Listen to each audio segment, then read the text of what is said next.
vedare tinokuchingamidzai zvekare kune chimwe chirongwa pano paZim Facebook Secrets and Confessions. Saka iyi icontinuation yenyaya iyo yandakatumidzirwa yakati rebei, yandakatumidzirwa ichibva kuna mukoma vedu. Saka iyi ndiyo narration voice note ravo ravakanditumidzira. Saka pastor ava chakandinetsa pavari ndechekuti ivo vaiti mukunotaura kwavo vaita sekunge vainge vari madzibaba, but at the same time kunotaura kwavo vaita sekunge pastor vekupendecostal. Saka takazoti tataurirana, mukoma ndakashamisika ivo vachindiudza kuti vainge vachida kuti ndige ndichibhadhara $20. Vakabva vati kwandiri $20 iyi yauchange uchizondibhadhara imari kuti tinge tichizodzikisa mweya mutsvene. Vakabva vati ivo mweya mutsvene haungaburukiri uchibva kudenga uchiuya pasi pano kuzokubatsira just for free. Vakabva vati saka kana uchida zvatichaita pano ndezvekuti iwewe kana wandibhadhara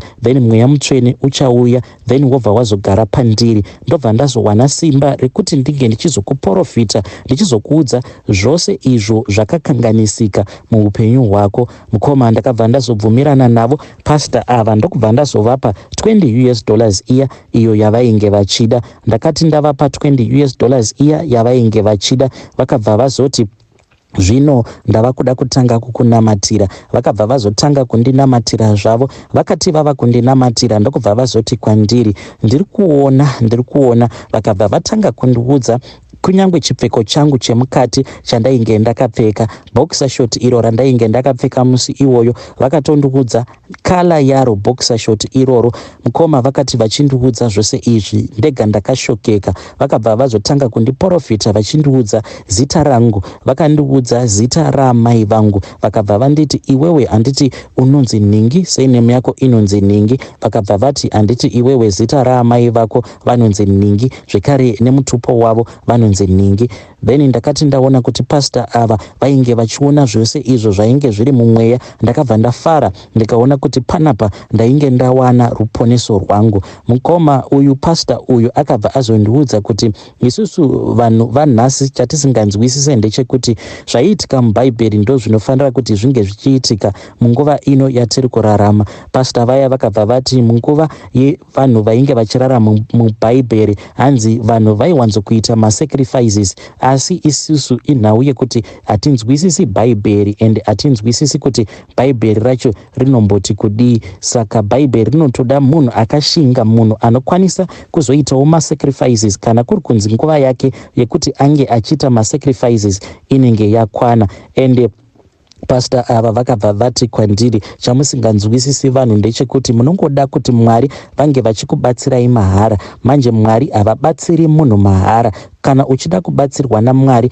unototanga waita something, nekuti Mwari havashandiri mahara. Hanzi kana uchida kubatsirwa naMwari unototanga wasacrifice something, ndiko kuti Mwari vakwanise kukuteerera pane izvo zvaunenge uchivaudza. Pastor ava vakabva vati kwandiri example yandingakupa ndeyekuti izvezvizvi tariraone kuti pasi rino rezuva kune vanhu vanodarika ivo mabhiliyoni evanhu. Saka iwe unofungidzira kuti mose kana mukaenda pamberi paMwari panguva imwe chete mose muchinamata muchikumbira zvakasiyana-siyana kuna Mwari. Saka iwewe unenge uchiti Mwari ndikuda kuti munge muchindipfumisa, umwewo anenge achiti Mwari ndikuda kuti munge muchindiporesa, umwe ndiye uyo anenge achiti Mwari ndikuda kuti munge muchindirwira hondo dzangu dzose. Iwewe unofungidzira kuti Mwari angateerera ani? Because pakati pevanhu ava vaunenge uchikwikwidzana navo muchida kuti mose munge muchinzwikwa naMwari,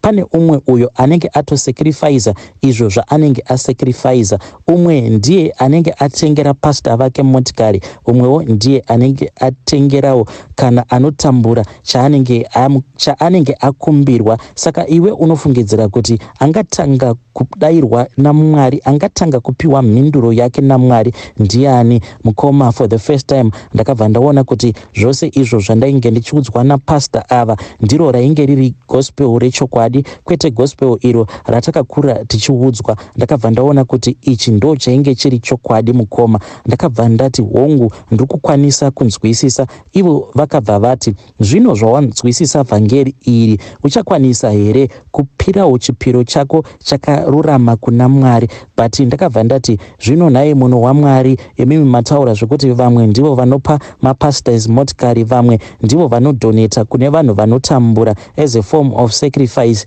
Zvino ini tarirai zvandiri, ndiri murombo ari kungodzungairawo nenyika. Zvino kunyange mukanditi munoda motikari yacho inobvepiko? Nekuti handina kana chandiinacho. Ndakabva ndati tarirai muone munhu waMwari, mari iyi yandiinayo, mari yandasara nayo, mari iri musamba dzangu. At that time yainge ingori $3. Ndikati iyi mari iyi ndiyo yandiri kuda kuti ndinge ndichizoshandisa kubva pano ndichizoenda kumba. Zvino handizivi kuti Mwari ndingavapei. Murume uya akabva ati zvanhasi ndikuda kuti ndinge ndichizokupa matombo awa sezvandakuudzai mukoma kuti pastor ava mashandiro avo haatombonzwisisiki kuti vanoshanda semunhu wekumasowe here kana kuti vanoshanda semapasta atinongoziva. Nekuti panguva iyoyo vainge vachingozanganisa vakabva vazondipa matombo, vakabva vanditi chitora matombo awa akarurama. Kana watora matombo awa ndikuda kuti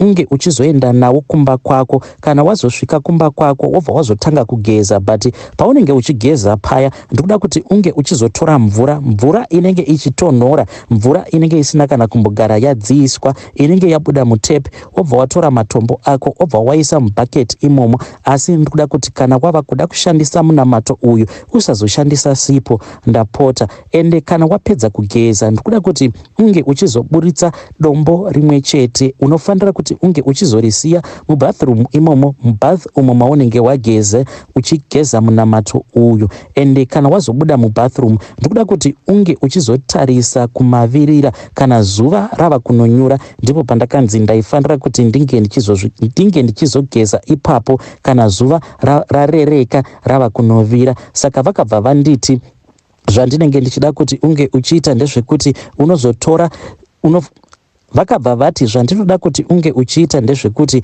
unge uchizotora rimwe dombo riya then wobva wazorikanda ikoko kumavirira zuva. But kana wava kukanda dombo iri ndinoda kuti unge uchizofuratira zuva, usatarisana nezuva asi iwewe furatira zuva wobva wazokanda dombo usingatarisi uko kwacho kwaunenge wakandira dombo iro rechinumber 2. Vakabva vati iro dombo iro rinenge rasara mubhaketi zvandikuda kuti unge uchiita ndezvekuti unoritora. Kana waritora wobva waenda muimba yako iyo yaunoshandisa sebedroom yako, then wobva wazotora pilo. Kana watora pilo yako wobva wazoisa dombo iroro mupilo. Then Mwari zvavachaita ndezvekuti iwewe uchati kana warara Mwari vachabva vazonzwa minamato yako. Kana vanzwa minamato yako vachabva vazotumira ngirozi dzavo dzichaburuka dzichibva kudenga ende dzichabva dzazouya kwauri. Uchazopiwa chiratidzo, ende chiratidzo ichi chauchapiwa chichange chiri chiratidzo chekuti iwewe unofanira kuti unge uchizosacrifice chii. Nekuti chiratidzo chauchapiwa chiratidzo chinenge chabva kudenga kuna Mwari, so that ivo Mwari vakwanise kuzotanga kukuropafadza. Ndakati ndanzwa zvose izvi kunyange hazvo hana yangu yakarova, but ndakabva ndati aiwa munhu waMwari, ndanzwa zvose izvo zvamataura. Saka mukoma zvandakazoita ndezvekuti nguva yekuti ndinge ndichinorara yakati yasvika, ndakabva ndatora dombo riya rechinumber 3 ndokubva ndazoenda ndikabva ndazonisa dombo riya riyampilo ndikabva ndarara zvangu. Asi ndakati ndarara mukoma ndakabva ndasangana nezvimwe zvinhu zvekuti handina kana kumbokwanisa kunzwisisa. Ndakati ndamuka mukoma ndakatombofungidzira kuti zvimwe kuda ndainge ndava mumovie. Ndakati zvimwe kuda iyi imovie iyi iri kuitika kwandiri, nekuti zvose zvainge zvichiitika mukoma zvainge zvichiitika murumu umo mandainge ndakarara zvaita sekunge yainge itori horror movie zvayo. Ndakabva ndaona kuti ndainge ndakamira kudaro ndainge dzakatenderedzwa nengirozi. Ngirozi idzi dzainge dzakawanda, asi ngirozi idzi mukoma ndakati ndadzitarisa ndakabva ndaona kuti dzose dzainge dzichipenya ngirozi idzi, uye dzainge dzakapfeka hembe dziya dzainge dzichivaima vaima, dzainge dzakazara maglitters egold zvekuti dzainge dzisingatarisiki ruviri. Then ngirozi idzi dzakabva dzazotanga kutaura neni. Dzakati dzichinotaura neni dzakabva dzazondiudza kuti inini dzainge dzatumwa naMwari kuti dzinge dzichizondirwira, asi dzakabva dzazoti kwandiri idzo hadzikwanisi kuti dzinge dzichizondirwira kana dzakapfeka idzo hembe dzadzainge dzakapfeka, hanzi they were the clothes of glory. Saka dzakabva dzazoti idzo dzainge dzava kuda kutransforma kuitira kuti dzinge dzichizopfeka hembe idzo dzadzakati ihembe dzadzinopfeka kana dzava kuda kurwa hondo. Mukoma ndakabva ndatya because ngirozi idzi padzakazotransforma dzava kupfeka dzimwe hembe idzi dzainge dzichityisa. Ngirozi idzi dzakabva dzashanduka zvekuti dzainge dzisisina chimiro chakanaka, but dzainge dzangofanana nedzimwe mhuka dzinotyisa. Aya mapapiro andainge ndamboyemura ari mapapiro ainge akanaka, ainge ari very holy. Mapapiro iwayo mukoma ainge atoshanduka, ainge asisiri mapapiro aya atinowanzokuona mumapictures. Ngirozi idzi dzainge zvino dzava nemapapiro, munoona shiri iya inonzi chibet. Ngirozi idzi dzakashandura mapapiro adzo, ndikabva ndaona kuti dzainge dzafanana nezvibet. Ndakabva ndaona kuti ngirozi idzi dzainge dzava nenzara, mazinzara ainge akakurisisa. Mazinzara awa ainge aripo pamapapiro acho iwayo, ende ainge akakurisa mazinzara iwawo achityisa. Zvino ndakabva ndanzwa kutya, asi ngirozi idzi dzakabva dzati usatya zvako nekuti tatumwa naMwari. Ngirozi idzi dzakabva dzati dzainge dzashanduka kuti dzikwanise kutanga kundirwira kuitira kuti dzizohwina hondo dzangu. Saka ngirozi idzi dzakabva dzati dzainge dzava kuda kugadzirira kundirwira kuti dzinge dzichizotora zvose izvo zvainge zvakabiwa nemuvengi. Hanzi mumhuri medu mainge mumbori mumhuri mainge muine pfuma, asi wakaipa ainge akaba pfuma iyoyo. Saka dzakabva dzandiinvita dzikabva dzati tiri kuenda uko kwatiri kufanira kuti tinge tichizonosangana nemuvengi. Kana tasangana nemuvengi iyeye tichange tichizorwidzana naye. Ende mukomanashi ndakabva ndanzwa kuti zvino ndainge ndisisina kana simba. Zvose izvi zvandainge ndaona zvainge zvandikatyamadza. Ndakanzwa mumabvi mangu umu kuti kana simba ndainge ndisisina, ndainge ndava kunzwa sekunge ndainge ndisisiri munhu zvachose. Ndainge ndava kunzwa mabvi angu awa angoita kunge bubblegum, asisina kana simba zvachose. Mukomanashi ngirozi idzi dzakabva dzazoti kwandiri idzo dzainge dzisingatendedzwi naMwari kuti dzinge dzichizondisimudza, kunyange zvadzo dzainge dziine simba rekuti dzinge dzichindisimudza kuti tinge tichienda kunosangana nemuvengi, kuti tikwanise kutanga kurwidzana nemuvengi. Ngirozi idzi dzakabva dzazoti kwandiri ndaifanira kuti ndinge ndichizosimuka apo pandainge ndiri ndikwanise kufamba nadzo tichienda kunosangana nemuvengi. Mukomanashi ndakabva ndati kungirozi idzi handina kana simba. Ko ivo Mwari vari kuda kuti ndinge ndichimboita sei? Tarirai muone kuti handisisina kana simba. Saka ndati zvino Mwari muri kuda kuti ndinge ndichiita sei kuti ndinge ndichiwana simba rekurwidzana nemuvengi uyo akapa upfumi hwainge humborimo mudzinza. Saka mukoma ndakati ndasimudza uso hwangu ndakabva ndazoona kuti kumberi kwangu uko kwainge kwakamira amai vangu. Amai vangu ava vainge vakangomira zvavo kumberi kwangu, vakangomira. Ende chakandinetsa ndechekuti amai vangu ava vakamira kudaro vainge vasina kana kusimira, painge pasina kana chavainge vakambopfeka. Asi chinhu chakazondinetsa ndechekuti ndakati ndakatarira amai vangu kudaro ndakabva ndazoona kuti maziso avo ainge akazara neshungu, maziso avo ainge akazara nekutya zvekare nekusuwa, sekunge munhu ainge arasikirwa nevana vake vose zuva rimwe chete. Ndakabva ndaona kuti amai vangu ava vainge vakabata dhishi iri rainge rakakurisisa. Vaikati vakabata dhishi riya mukoma, ndakabva ndaona kuti ruvara rwedhishi iroro rwainge rwuri ruvara rwegoridhe. Ende ndakabva ndaona kuti ivo amai vangu vakangotarisana neni mumaziso angu kamwe chete, ndokubva amai vangu vabva vadhisapiya. Zvinhu zvacho kani mukoma zvinonetsa kuexplaina. Vakangoita sekunge vainge vadhonzerwa mukati medhishi iroro. Ndikabva ndaona kuti Zvino amai vangu vakati vanyangarika, dhishi riya harina kana kumbodonha, asi rakangoramba rakangomira richingobhururuka riri mumhepo kudaro. Ndakubva ndazoona kuti zvino dhishi iri rainge razara neropa uye rainge rava kutopfachukira. Ndakabva ndaona kuti ngirozi dziya dzakabva dzati, tarirai muone kuti izvi ndo zvinhu zvakanaka, ndo zvanga zvichidiwa naMwari kuti iwewe unge uchizosacrifice amai vako. Saka ndo mubayiro uyu uri kudiwa naMwari kana uchida kuti tinge tichikurwira hondo dzako. Mwari vati iwewe unofanira kuti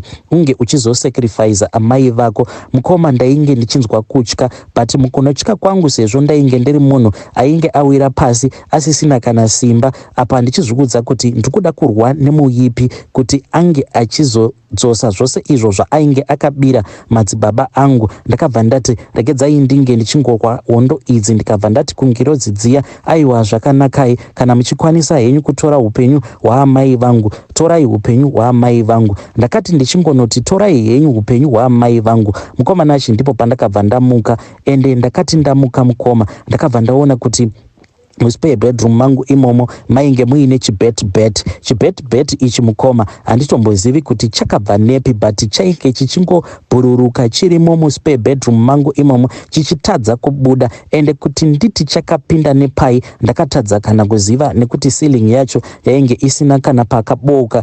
Zvekare mumba umu ndaimeka sure kuti mawindo aigara akavharwa, door rainge rakavharwa. Saka zvakandinetsa kuti ko chibet ichi wai chiri kungoramba chichingobhururuka mumba muno. Saka ndakati batidza light chakabva chatowedzera kuita confused. Then ndipo pandakabva ndazongopindwa nemupfungo wekuti ndinge ndichivhura door. Saka mangwana acho makuseni ndipo pandakabva ndazosangana nechibet ichi. Ndakati ndasangana nacho, then ndokubva ndazoudza amai vakati zvimwe kuda pane window ratainge takakanganwa, iro ratakarara tisina kuvhara mukomanashi. Asi amai vangu vakati vatora chibet ichi vaenda vakanochirasa panze mukoma. Handina kana kumbogara ndavaudza kuti idzi ndo hope dzandainge ndakarota, because ndakanzwa ndichitya kuti kuhope kwangu actually nguva yekuti ndinge ndichipa sacrifice kuna Mwari. Ndakabva ndazosacrifice amai vangu, ndakachoose amai vangu kuti vange vachizova my sacrifice. Ndakangoramba zvangu